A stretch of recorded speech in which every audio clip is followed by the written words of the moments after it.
Hello, I'm Isaac Hernandez. And I'm Holly McClure. And this is Faith on Film, a program designed to keep you informed on everything that's happening in the world of faith and family entertainment. Holly, how are you today? Doing great, thank you. And I'm excited about this program because we're going to feature a star of one of the films that you've actually talked about recently. And it's exciting to get to hear from someone who's actually been in the movie and can tell us the behind the scenes about it. Yeah, I had the Kendrick brothers on a few weeks ago, and I don't want to rub it in, but you weren't on that interview. I know. You're rubbing it in. But we got to talk a lot about, their journey into filmmaking and everything. But specifically, we also talked about a movie that they did. And here's what's interesting about it, is God put that story in their heart. God brought that story, which, by the way, is a true story, brought that story to them over 2 years ago. Without knowing, they had no clue that when the movie would be ready and would come out, that there would be a huge change that the Supreme Court had done concerning abortion. Yes. They had no clue, but God already knew, didn't he? God's timing on everything, especially with the Kendrick brothers. Never underestimate when they're doing a film that it's God ordained. Absolutely. And of course, we're referring to the fact that the Supreme Court overturned the Roe v. Wade decision. And so that really kind of brought a lot of awareness into not only the abortion issue, but really the adoption issue. Because, it's, as Christians, it's our responsibility to not just say, hey, don't kill your baby, but what about beyond that? How do we help them? And I think adoption is one of the ways, of course, that we as Christians can help these young ladies that, made a mistake and now are faced with the situation of having a baby. Well, what is the name of the movie, and is it out now? Can people see it in theaters? The movie comes out September 9th, 2023, by the way, which, again, I always like to give this disclosure that if you're watching this program weeks from now, months from now, years from now even, that the movie may have already passed through theaters, but you can always, of course, find out by going to LIFEMARK.com to find out how you can watch the movie through maybe some streaming platforms. But if you're watching this, in fact, I think this program will come out like September 5th on YouTube, so you'll be able to go to the theater and watch it. But you know what? Before we talk to our guest, let's take a look at the trailer. Okay.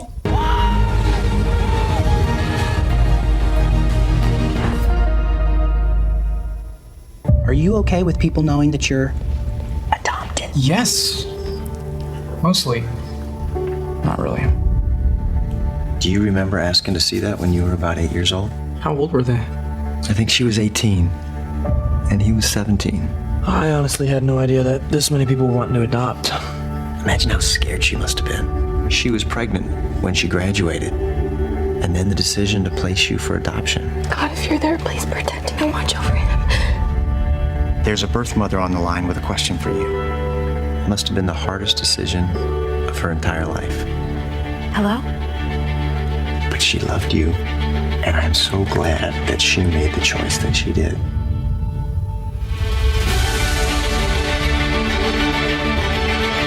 I've always wondered if my biological parents think about me. Today's David's 18th birthday. You want to talk to him? I don't think he'd want to talk to me. There's only one way to find out. I guess maybe I didn't want to feel different. You didn't want to be an idiot. No, I didn't want to be different. Okay, good. That's a lot better. God gave you to me and Mom as a gift, and you will always be our son. Is that your birth mom? She wants to meet. Really? Yeah. This is huge! Hey, what's up, Emily? How's it going? That's Elizabeth. By the way, I said lifemark.com, but it's lifemarkmovie.com, as you saw on the bottom of the trailer there, lifemarkmovie.com. Dawn, welcome to Faith on Film. Hi, yay! This is a dream, Isaac. Oh, well, I'm glad we made your dream come true. Me too. Now, I have a whole, little intro here that I usually read, but I figured, why do that when you're here to tell your story? Why do I need to tell it, right? The only thing that I do want to say is, of course, that you play the biological mom or the birth mom in the movie, which, of course, is a very important role. Again, this is a true story, and I got to tell you, you really captured the role. I mean, I was feeling for you there when you were so concerned. Is he going to want to meet me? Because that's the whole story, by the way. Well, not the whole, that's part of the story, is that you guys, or the biological mom and the son, meet when he turns 18. And it was just a great, wonderful story. But before we even talk about that, let's get started with finding out a little bit about you, who you are, and how you got started in acting. Tell us your journey into acting. I will, but I just have to say, first of all, I agree with you, because just watching that right now, I was feeling her. So I have to wipe my tears. It was touching. And I have not seen the movie yet, but how I got started in acting was I had a different answer about a week ago until now. And what came up is I remembered walking up from my horse barn. I had not watched movies. I had not watched TV very much. And so I don't know where this came from. But we might have an idea who this came from. I was walking up and I looked up at the sky and I said, God, I want to be in a film on a horse. And that was it. I just prayed a prayer. I want to be in a film on a horse. That was it. That was it. After that, I grew up performing, acting, things like that. And so, because we had dance studios in my homes, I did guitar recitals, cheerleading, all those things. So I was used to being in front of people, but I had no idea that acting was actually a possibility, a career. And so later, I was in a time after I graduated from college saying, God, what do you want me to do? I don't know what you want me to do with this. And I was seeking God for 2 weeks, very intently. And a friend invited me to do something fun, to go be an extra on the set of Everything That Rises with Dennis Quaid. And I said, okay. So I took my little toddler. We went. Long story short, I had great favor. I was invited by the key hairdresser to come backstage. I went on set. They invited me to the cast and crew roping on their day off. I rode Dennis Quaid's horse. I roped off of his horse. Wow. Yeah, my son did the little toddler rodeo on stick horses. But something about being there, I felt alive and on fire and excited, and I didn't know why. And I went back after a couple days experience, and I was on my bed and I was praying, and I was like, what is this? I've been asking what to do, but I don't know where this fire is coming from. Could you actually be telling me that you want me to be an actor? You put that in my heart. Because I made it clear. I said, God, I don't want anything for vanity or just for celebrity or something like that. And he said very clearly 2 times, I'm going to use film to change the world. Wow. Dawn, you I love your name, Don Long. I love that.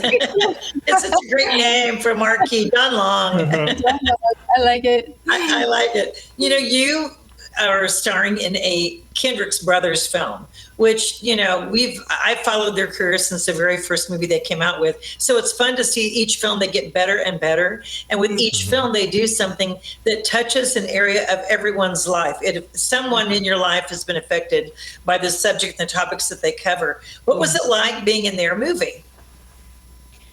It was surreal.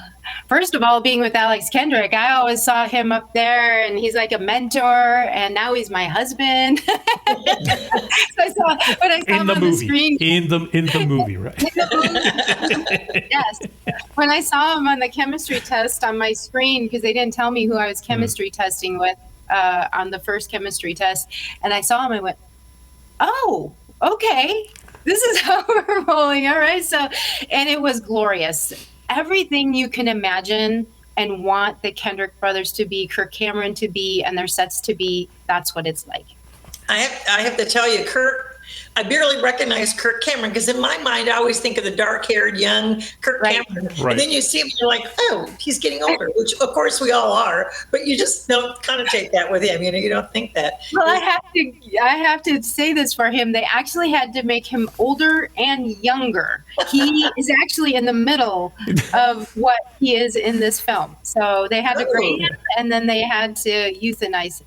Wait, no, not euthanize.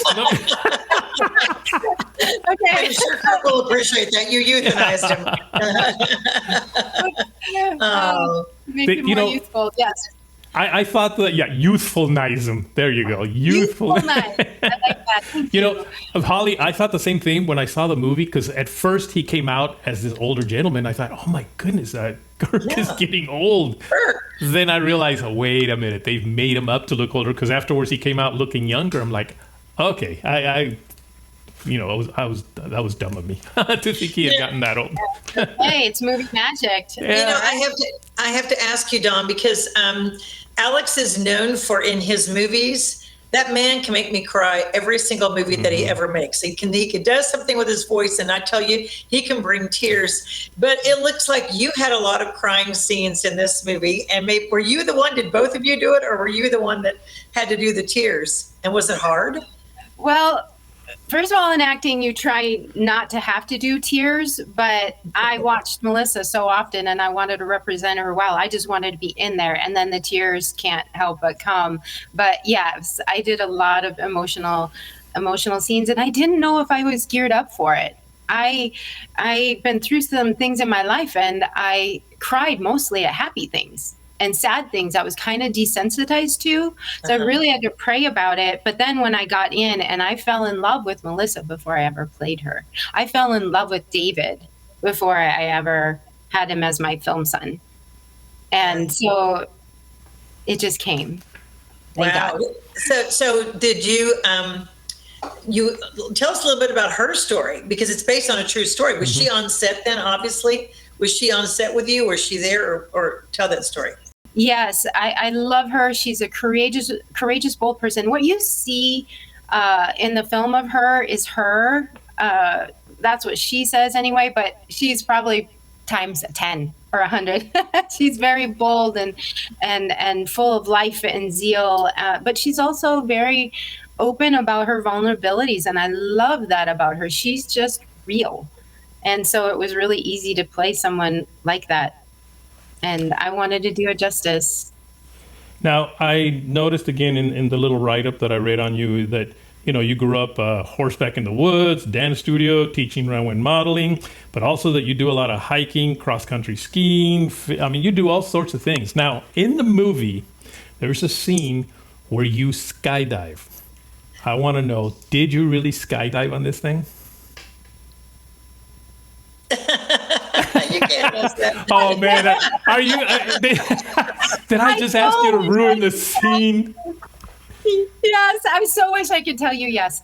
I was prepared. I mean, I really worked at being prepared, because I am normally afraid of heights, and so I I worked at it. I went to talk to somebody. Let's just put it that way, to get ready. I was ready, and then the insurance, we couldn't do it. But but you would have done it. You would have done it, huh? I would have. I was there, and Melissa wanted to do it with me that day, so we were geared up. But they did some things that the skydivers who we were strapped to, they were real skydivers, actually said was more scary to them than actually skydiving. Wow. Because we were raised and lowered on a crane with a piece of wood at the top, and they made it on set. Oh, and wow. They were kind of nervous. But we had boxes below us, so everything was good. I have to ask you, what was your favorite scene, or the one that you went was most touching to you in the movie? Yes, my answer has been the same out of all of them. I mean, I haven't seen the film yet, so I have to say there's some other scenes that I've seen with Marissa and some other scenes, the teen Melissa. But as far as the ones that I did, it was when all of us came together, and it was right after I met him. And that scene always touched me, because that uncomfortableness of sitting right next to, but also longingness. Like, how do you not touch this person, but yet you don't want to invade their space? All these desires and insecurities at the same time, and just the wonder of seeing your child in person for the first time. So that one, and then having the Scottons, all the family around, everybody was there. And when I talked to Melissa, because we went through the film moment by moment, it took us, in the film, I mean, I lived on Parker Avenue, the documentary is about. It took us 3.5 hours to go through that. So we just started and stopped at the same time all along. And in that scene, she talked about how everything felt right at that moment. but everything didn't feel right until that moment, because she had been without her son, a love that was part of her. And so that is the most touching to me. Wow. Do you think this is going to be, oh, sorry, Isaac. No, go ahead. I was just going to say, is this a story? Give us an age range. Will kids that are adopted and maybe 9 or 10, can they appreciate this, or is this for an older kid, older teen to adult crowd? Well, it's labeled PG-13 because of the subject of life and things, but I think it's appropriate for most all levels, and there's fun in it. It's not a super heavy film. Yes, there's a few dramatic parts where you feel the real moment of it, but it's super fun. Justin does an amazing job. Raphael does to bring in lightness. Rebecca, it's fun, I think, for any age group. This is the Kendrick brothers, or Alex Kendrick, is very good at always inserting just enough comedy to make the movie, a dramatic movie light, but not make it a comedy movie. And he's always been very, very good at that. I remember, what was he, the Snake King or something like that? I don't remember what. Yes. Remember that? So he's always put something on this one. I love that he put that one kid that basically is his friend, who just provides all those comedic moments. I thought that was brilliant. It is. And you know what? That's how they are in real life. So they're very meaningful, deep people, but also very lighthearted, and they catch you off guard. I've learned to expect little pranks and teases and things, and it's fun. Now, they are so much fun. I'm going to try to get you to basically rat Alex out here right now. This is the first I'm movie. willing. This is the first movie he hasn't directed. Yeah, he brought in another director, a young director. How was he as just an actor? Of course, he was the executive producer, but how was he as not the director? Did he kind of try to sneak himself in there and direct? Go ahead, rat him out. He didn't. I'd love to rat him out for you right now, but he didn't. He was invited toward the end of it. He was so respectful and so wanting Kevin Peoples, the director, to take this as his baby and like pass that torch to another person. So I respect that a lot. Yes, that's wonderful. Yes. Toward the end, I think Kevin Peoples invited him to come do a little bit. And so he couldn't help but get behind the camera and do some. So I took some pictures. There's a lot of pictures when we're on set. We're having so much fun. Alex Kendrick, he's like a little kid with a camera everywhere. And I wouldn't have 3/4 of the picture if it wasn't for him. Voluntary taking it and then sending them all edited. Do you have any plans on being in another film soon? What other projects are coming up for you? I do. There's a film called Wounded Pride. That's a Western. I just got permission to share it. Right. And yes, it will run June, end of May, June. And Kevin Sorbo is in it already. David A.R. White, Ben Davies. And it's a prodigal son Western. But oh, wow. It is a Western. Oh, good. I love those. I love those. Yes, I read the script. There is a lot of shoot 'em up, and definitely, the light and dark side shown. Now, what role do you play? I will play the role of Maggie, which is the mom. I was given a choice, and it was really hard for me because I'm a outdoor girl with a lot of testosterone. I wanted to play another role that was very much tough and riding horses. That's my dream, right? That's what I asked for. But because of what's happened in my personal life and how I can relate to this story, I knew that was the role that God would be able to connect me with the most meaningful in the project. Oh, wow. Well, we are here right now with Dawn Long, of course, who plays the biological or birth mom in the movie LifeMark. If you want to know more about it, again, go to lifemarkmovie.com. That's lifemarkmovie.com. But I noticed, Dawn, that you've got 2 posters behind you. One of them is for LifeMark, but there's another one there called August Rush. What is that one about? And are you in this movie? Obviously, you must be if you put the poster behind you. No. It doesn't mean I am. Is it just your favorite movie? It's one of my favorites, but I had a phenomenal experience with Richard Lewis. I was a part of a film festival that I helped run or whatever, and we premiered August Rush. I don't know if you've seen it, but it's a beautiful story. Yes, and I'd not seen one like it with the way the music was like a character in the film. It was stunning in every way. And I got to sit next to Richard Lewis between the two producers. And Richard Lewis, he throughout the whole film of the premiere, he told me what was going on. So it was such an honor to be there and hear that firsthand. And then a friend of mine wanted a gift, and I asked him for a poster, and he sent one for me as well and wrote on it. And it was such a special experience because the way film affects people, it really gets at your heart because you're hearing things, you're seeing things. It's so much more of an experience than at home. But with the music combined, the people were speechless at the end of it. And so then he was speechless when they stood up and applauded, and we sat in the limousine speechless when we left. So it's just one of those moments you never forget. I was so appreciative for.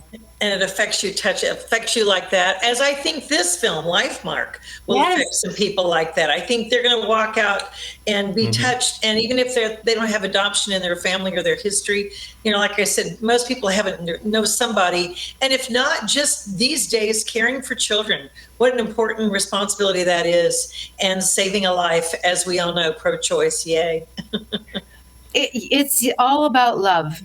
What does love do? Say yes to life. And I think you will be able to see someone in each character, because each character has their own real life issues, their own real life responsibilities. So I believe everyone will see themselves in one or more of those characters. And it kind of validates where they are and why they are there. And then how do we help that situation? So it's eye-opening from a really full perspective. It's real quick. You say that. Yeah, go ahead, Holly. Sorry, then I want to ask you. I just to say real quick. It's funny because it's LifeMark, and I was thinking birthmark. You think birthmark, LifeMark. I don't know. I just thought that was funny how that kind of correlates. Go ahead, Isaac. Yeah, it does, and it's kind of like how it leaves a life leaves a mark in this world. Yes. That's my own interpretation. I did not get that from anyone else. Yeah, no, and it was interesting, by the way, that the young man really did have the life mark of his biological mom, because he also was very active like she was. So it was like that was already in him, is the whole personality. So that was a definite life mark. But Holly, you said something about how maybe not all of us have an adoption experience, but we maybe know somebody that does. Interestingly enough, Stephen Kendrick made a comment on one of the teaser trailers, and he says, we all have some kind of connection to adoption. And I thought, well, that's kind of a strange, too generic of a statement to make. Then I thought about myself, and I go, wait a minute, yes, I do, because I realized and remembered that my brother, not my youngest, but the one above him, was actually adopted by my parents when he was at birth. And so I just never thought of him as adopted, because Isaac, we had him at birth, and he was like my brother. That's pretty big. He's That's always pretty huge. We've never looked at him as he's different than us because he's adopted. He was one of us, and then it hit me. Wait a minute, I have experience with adoption. First-hand experience. There you go. I do. I do. And so yeah, this movie then now is much more touching to me, because I think that maybe we should really think about how we're going to help these young girls that again have made this mistake, and we want to help them as much as we can, and adoption is probably one of the best ways. Life is I think just wrapping love around, because whether the mom chooses to keep the child or give the gift of adoption, she's going to need support. And that's where the church and other people, we can come in and do a lot better job, because most women say they would not have made the choice to end the life if they would have had a way to keep the life. And so I'm so glad that this is bringing light to that. And my cousin was adopted, and we actually went through the adoption process when we were younger to adopt, but our social worker quit, and it didn't end up working out. I just kind of left it in God's hands at that point. But everyone is somehow attached to some role in this film in some way. Yeah. Well, I'm excited for people to see this movie, and for young people too. So parents, even though it's PG-13, it's just because of the issue and the topic. It's not because of sexual situations. No. It's not because of language. It's not because of anything you have to worry about. So There's nothing yucky. Nothing yucky. Nothing yucky. So take your older kids, because it's good for them, because I bet you there's somebody in school that they know who's adopted if they found out. And this is a great way to communicate and for them to be able to talk to that person about it. So I think it'd help. I worked with, I call them at potential youth for years in a high school situation. And my heart is so for people knowing that if they were adopted, they were never rejected. It was actually ratification. I looked up this word, and it means approved, affirmed, accepted, confirmed. And so they are actually a really special gift package that somebody received, and not a rejected. Holly, person. we might need to change that little thing that I say at the beginning of the show, a show designed to keep you informed on faith and family movies. I might have to change that to keep you informed on non-yucky movies. Will that work? Non-yucky movies. I like non-yucky. I really like that. I think that's pretty descriptive. So Don, if people want to reach out to you, what's the best way to do that? Oh, probably through my agent, Jean Wenger. I love her. She's with Treasure Coast Talent Agency. And that's probably the best way. I'm also on Facebook. I have an actress page. Yay.